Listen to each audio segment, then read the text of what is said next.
안녕하세요. 현재 정육각에서 데이터 엔지니어로 근무하고 있는 발표자 김도현입니다.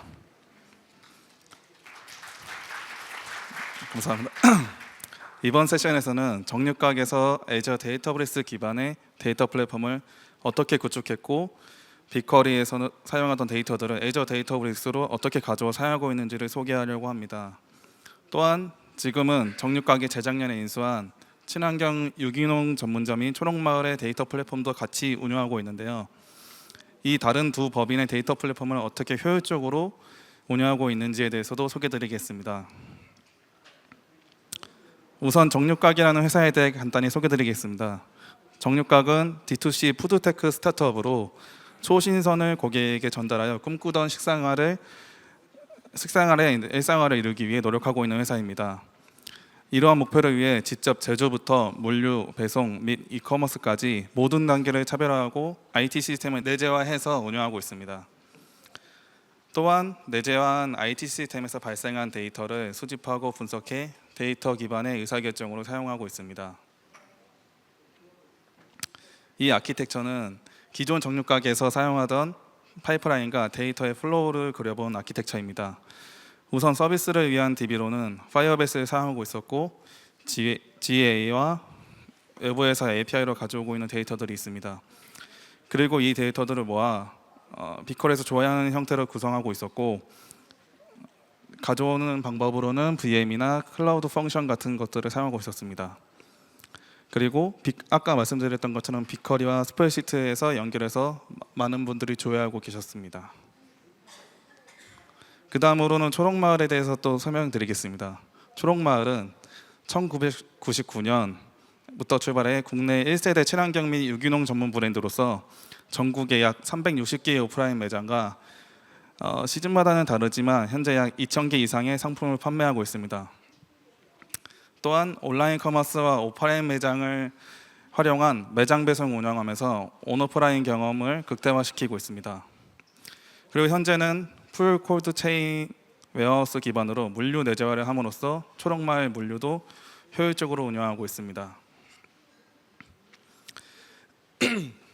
재작년 두 회사가 만나 하나의 팀으로 발전하기 위해서는 많은 것들이 바뀌어야 했는데 그중 하나가 분리된 분석 환경을 하나로 만드는 것이었습니다.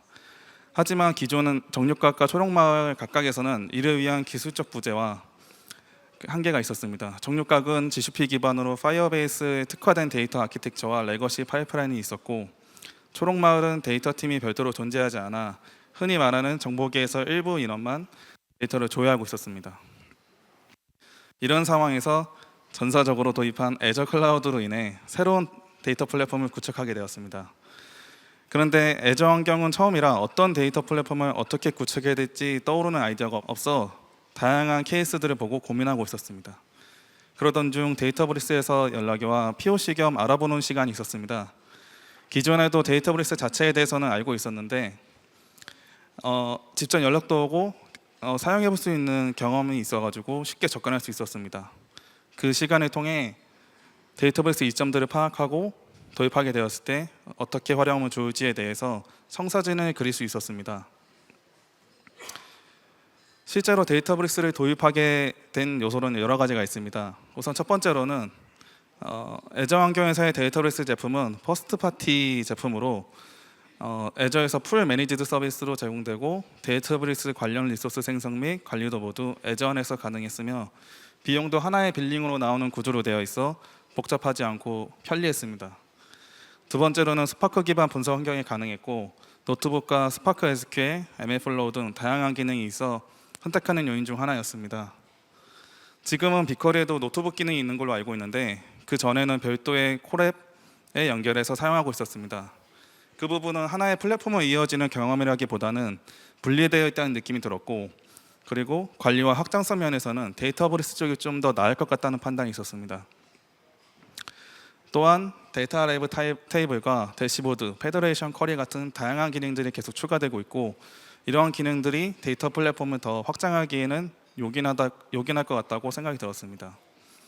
마지막으로는 적은 인원으로도 폭넓은 데이터 플랫폼을 구축하고 운영할 수 있어야 했는데 여러 가지 기능들로 가능할 것 같다는 생각이 들었습니다. 예를 들어 데이터 카탈로그나 팀별 작업 영역을 분리하고 파일 접근 권한을 분리하는 등 데이터 사일로도 가능했고, 정책을 통한 컴퓨터 리소싱과 관리 같은 기능들이 많아 별도로 구축하거나 신경 써야 하는 포인트들이 없었다는 게 좋았던 것 같습니다. 이러한 요소들로 인해 현재 데이터브릭스를 도입해서 잘 사용하고 있습니다. 그렇게 해서 구축한 애저 데이터브릭스 기반의 데이터 플랫폼을 간단히 그려봤습니다. 네트워크나 구독 그리고 리소스 그룹 같은 인프라적인 요소는 여기서 배제했고, 대략적인 어플리케이션 위주로 데이터 흐름에 관련해서 표현해봤습니다. 우선 데이터 소스는 애저 코스모스 DB, 그리고 포스트그레스QL, OCI, 엑사데이터, 에버리지, 외부에서 가져오는 API 데이터들, 그리고 GCP의 파이어베이스 DB 등 다양한 데이터들을 가져오고 있었습니다. 이 데이터들을 애저 시냅스 어널리티스의 파이프라인 기능으로 가져오고 있었는데, 모든 데이터를 꼭 시냅스를 통해서만 가져오고 있는 건 아니고 코드를 컨테이너화해서 쿠버네티스에 있는 에어플로우로 가져오고 있는 것들도 있습니다. 그리고 특정 DB에 있는 데이터들은 카프카 커넥트를 이용해서 데이터를 실시간으로 가져와 애저 이벤트 허브라는 메시지 브로커에 저장하고 있고, 이렇게 저장된 데이터들을 데이터 스파크 스트리밍으로 보고 있습니다.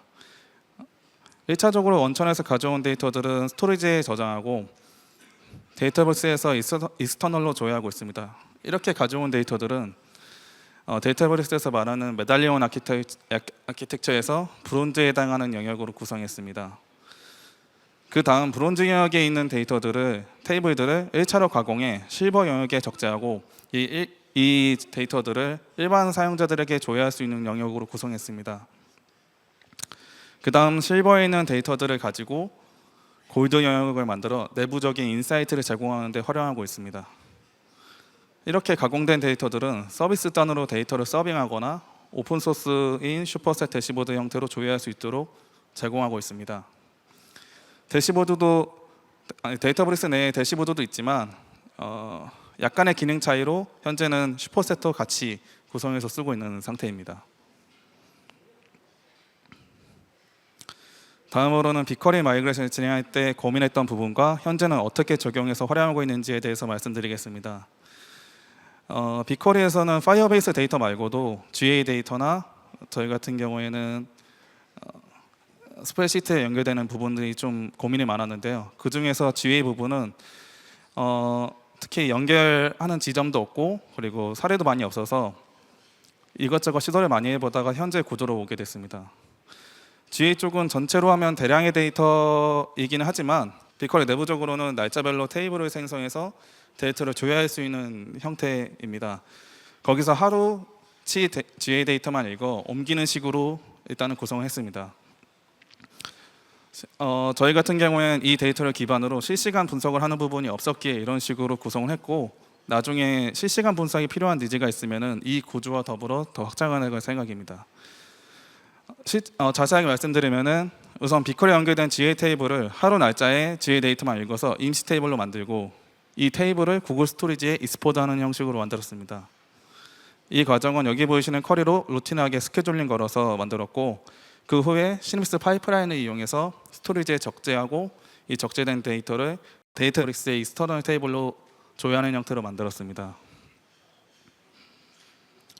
다음으로는 스프레드시트에 관련한 빅쿼리 마이그레이션입니다. 이 부분도 여러 가지 많은 사례들을 찾아보려고 했는데 실제로 커넥션을 제공하는 부분이 없어서 직접 백오피스를 만들어서 현재는 운영하고 있습니다. 백오피스는 장고 기반의 백오피스로 만들었고 기존에 연계되어 있던 스프레드시트를 그대로 이용할 수 있게끔 제공하고 있습니다. 애저 AD 인증을 붙여 사용자와 데이터베이스 접근 권한이 있어야 로그인을 가능하게 만들었고, 실제로 접근 권한이 있는 분들만 현재 접속해서 스프레드시트의 리스트를 만들고 수행하고 있습니다. 이렇게 만들고 나니 기존에 무분별하게 연결되어 있던 그 커넥션들을 리스트화해서 관리하기 편했고, 중복된 작업들이 있을 수 있거나 공유할 때도 더 훨씬 편하게 바뀌었습니다. 다음으로는 지금 사용하고 있는 애저 환경에서의 두 회사 데이터브릭스 워크스페이스 구조입니다. 일단 지금 데이터 엔지니어가 한 명으로서 이 많은 워크스페이스, 그 더 늘어날 수 있는 워크스페이스를 만들기 위해서는 확장 가능하게끔 만들어야 했는데요. 처음에는 애저 AD 인증을 위해서 웹 어스 워크스페이스를 만들고 이걸 공용으로 사용하면서 인증 부분을 해결했습니다. 그리고 개발과 운영 부분으로 나누어 리소스 자체를 분리하고 그 운영에서도 이제 정육각과 초록말 워크스페이스 각각으로 나누어 리소스와 스토리지, 접근 권한 등을 또 분리할 수 있었습니다. 이와 같이 워크스페이스를 분리함으로써 권한 분리와 컴퓨팅 리소스 분리, 그리고 스토리지 내에서 영역 분리 등 세부적으로 나누어 모니터링도 가능하고 각 워크스페이스별로도 확장 가능하게끔 만들어서 효율적이었습니다. 그리고 워크스페이스 구조와 더불어 권한 관리도 데이터브릭스에서 가장 중요한 요소 중 하나라고 생각했습니다. 저희는 각 회사 내에 많은 구성원들이 있고 해당 구성원들에게 권한 부여와 리소스 제어 정책을 하려면 처음부터 체계를 잘 잡아야겠다고 생각을 했습니다. 체계를 잡고 나서는 프로세스를 단순화함으로써 유저 추가 후 그룹 할당만으로도 권한 및 워크스페이스가 상속이 되고 해당되어 바로 사용할 수 있게끔 만들었습니다. 그리고 팀별 작업 영역은 팀 내에서만 관리가 가능하고 타 팀에서는 접근은 할 수 있지만 관리할 수 없게끔 데이터 사일로 형식으로 만들었습니다. 기본 권한으로는 개인정보 및 민감한 정보에는 접근하지 못하게끔 역할을 할당을 해놓고 추가로 조회가 필요하면 개인정보 조회 신청 프로세스 이용해서 별도의 계정을 받고 그 계정에 개인정보 권한을 할당받은 다음에 가상 환경에서만 해당 계정으로 접근할 수 있게끔 만들었습니다. 다음으로는 현재도 잘 쓰고 있는 기능에 대해서 간략하게 설명드리겠습니다. 현재 데이터브릭스에서 스파크 스트리밍과 데이터 레이블 테이블을 이용하고 카프카로 가져오고 있는 실시간 데이터를 조회 및 가공해서 성과 분석하는 데 사용하고 있습니다. 스파크 스트리밍은 별도의 설정 없이 애저 이벤트 허브 메시지 브로커에서 데이터를 가져올 수 있고 이렇게 가져오고 가공하는 파이프라인을 구성하는데 굉장히 편리하고 쉽게 되어 있습니다. 현재 가져온 데이터는 데이터 라이브 테이블로 만들어서 수집되는 데이터를 조회할 수 있게끔 제공하고 있습니다. 이제 현재 회사 내에서는 이 그림처럼 파이프라인을 만들어 사용하고 있습니다. 처음에 애전에 몽고DB와 포스트그레 SQL 데이터를 카프카 커넥터로 읽어서 이벤트 허브 메시지 브로커에 저장하고 있습니다. 이렇게 저장된 데이터는 스파크 스트리밍에서 읽어 약간의 가공을 하고 스토리지에 저장하고 있습니다. 그리고 저장된 데이터를 데이터 라이브 테이블로 읽어 최종적으로는 슈퍼셋 대시보드 형태로 보여주고 있습니다. 중간에 스파크로 가공하는 부분에서는 중복 처리 및 데이터 타입 변경 등을 처리하고 있습니다. 처음에 이 워크로드에 대해서도 레퍼런스가 많이 없어가지고 베스트 프랙티스가 아닐 거라고는 생각을 했지만 현재는 빠르게 구성 가능하고 적용 가능해서 그렇게 판단돼서 지금 현재도 잘 쓰고 있는 구조입니다. 다음으로는 데이터브릭스를 도입하게 된 이유 중 하나인 데이터 카탈로그에 대해서 소개드리겠습니다. 단순히 메타데이터를 보여주는 것 외에도 통계 및 검색, 히스토리 등 다양한 정보를 제공한다는 점에서 아주 매력적인 기능이라고 생각을 했습니다. 별도로 구축하기에는 리소스와 관리가 힘들 것 같다고 생각을 했는데 데이터브릭스를 도입할 때 이걸 쓴다면 좀 더 효율적으로 데이터 사용자들에게 메타데이터 및 데이터 거버넌스를 제공할 수 있다고 생각이 들었습니다. 이 데이터 카탈로그는 다양한 기능을 지원한다고 말씀드렸는데 그중 첫 번째로 통합 검색을 지원해 준다는 겁니다. 이게 처음에 별게 아닐 수도 있다고 생각이 들 수 있지만 운영하면서 특정 테이블이나 키워드로 검색을 하고 영역도 파악을 하는 부분이 쉽지 않다면 매우 곤란하거나 시간이 많이 들어가는 상황이 발생할 수 있습니다. 그런 상황에서 이런 통합 검색은 곤란한 상황을 처하지 않게끔 도움을 주는 주요한 기능 중 하나라고 생각이 듭니다. 다음 기능은 세분화된 권한 부여입니다. 다른 DB들도 물론 가능은 하지만 이 데이터 카탈로그에서는 계층적으로 권한 부여를 쉽게 할 수 있고 그 권한 추가 및 해제가 쉽다는 점입니다. 물론 쿼리 명령으로도 할 수 있지만 웹 UI에서 하는 게 좀 더 직관적이고 빠르게 할 수 있다는 점이 장점인 것 같습니다. 관리하는 입장에서는 각 DB와 스키마, 테이블의 권한을 직관적으로 부여하고 확인하는 것을 운영 리소스가 줄어드는 포인트 중 하나인 것 같습니다. 또 잘 쓰고 있는 기능 중 하나는 테이블의 히스토리 내역을 보는 겁니다. 특정 테이블의 정합성에 맞지 않는다면 여러 가지 상황을 파악을 해야 될 텐데 그 중 하나가 이 테이블에 실제로 어떤 오퍼레이션이 행해졌는지 그리고 누가 그걸 행했는지를 알아야 한다는 겁니다. 이 테이블의 히스토리를 알아야 정합성을 맞출 때 좀 더 빠르고 문제점을 파악하기 편리하다는 겁니다. 이 기능은 처음 데이터브릭스를 사용했을 때는 잘 보지 않았지만 운영을 하면서 간혹 테이블 정합성이 맞지 않다고 알람이 받으면은 이 히스토리를 보고 파악하니 훨씬 수월하고 빠르게 대처 가능했습니다. 그리고 테이블 사용 주기 및 영향도 파악을 위해서도 사용하는 테이블 이미지 및 인사이트 기능입니다. 데이터 엔지니어로 일을 하다 보면 많은 요청들로 인해 꽤 많은 테이블을 만들어야 하곤 합니다. 하지만 이제 이런 테이블이 생겨도 실질적인 테이블 라이프 사이클을 파악하기는 쉽지 않습니다. 특정 시점과 기준을 가지고 테이블 라이프 사이클을 관리해야 하는데 그럴 때 이 테이블 인사이트로 테이블 사용 빈도를 파악할 수 있습니다. 사용이 없는 테이블들은 테이블 리니지를 통해 영향도 파악을 쉽게 할 수 있고 제거하거나 아카이빙하는 방법으로 관리할 수 있습니다. 별도로 테이블 통계를 낼 수도 있고 그 통계에서 특정 테이블을 모니터링하면서 이러한 테이블 라이프 사이클을 관리하는 것도 이 기능을 잘 활용하는 방법 중 하나라고 생각을 합니다. 다음으로는 작년에 GA 되기 전부터 잘 사용하던 기능으로 컬럼 마스킹 기능입니다. 초기에 데이터 플랫폼을 구축을 할 때 특정 테이블의 특정 데이터들을 마스킹해서 제공을 하면 좋을 것 같다고 생각을 한 적이 있었는데 그 당시에 여러 가지 방법을 찾다가 이제 데이터브릭스의 로이님이 이 마스킹 기능을 추천해 주셔서 처음 적용하게 됐습니다. 이 기능을 처음에 언급을 해주셨을 때도 프리뷰 단계가 아니라 프라이빗 프리뷰 단계여가지고 사용할 수 없었는데 엔지니어와 이제 협업을 통해서 프라이빗 프리뷰로 신청을 하고 빠르게 적용할 수 있었습니다. 사용법은 간단했습니다. 실제로도 이 펑션 하나만 만들고 테이블을 만들 때 이 펑션을 적용해주기만 하면은 실제로 데이터가 잘 마스킹이 되고 여기에 나와 있는 이제 권한대로 데이터 조절 가능했습니다. 이렇게 함으로써 저희는 별도로 테이블을 개인정보가 없는 테이블을 만들거나 워크스페이스를 만들지 않고도 동일한 환경에서도 동일한 데이터로 똑같이 데이터를 쉽게 제공할 수 있었습니다. 다만 이제 적용된 함수를 삭제할 때는 적용된 컬럼이 없는지를 확인해야 하는데 잘못해서 삭제하면 이제 데이터가 날아간다는 그런 주의사항이 있습니다. 여기까지가 데이터브릭스 데이터 카탈로그를 활용한 방법에 대해서 소개드렸습니다. 이제 데이터 인텔리전스 플랫폼을 향해서 더 나은 플랫폼으로 가기 위해 현재 계획 중인 작업들입니다.